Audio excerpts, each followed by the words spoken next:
गोलू के पापा, गैस की टंकी बीत गई है, मैं रोटी काहे पे बनाऊं?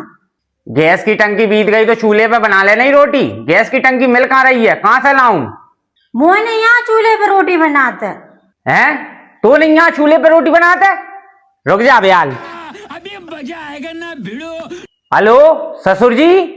बोलो लाला जी। अरे हमारी गैस की टंकी बीत गई, अब रोटी काहे पे बना? गैस की टंकी बीत गई तो चूल्हे पे बना लो ना। भाई तो जब तुम्हारी मोड़ीस कह रहा हूँ मैं चूल्हे पे बना ले, फिर भाइयों कह रही है मुंह नहीं यहाँ बनाते चूल्हे पे।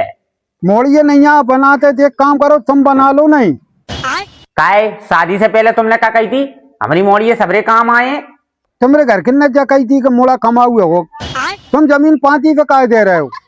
अरे वह खेती तो अब मुझसे काय कैसी रही? जैसे तुम खेती करवे में आलस कर रहे हैं नहीं, ऐसे आजकल की औरतें चूल्हे पे रोटी बनावे को आलस कर रही हैं। जो समय चक्र हो गोलू के पापा, जहाँ से इंसान ने शुरुआत करी थी नहीं, इंसान वापिस वहीं पहुंच रहे हो।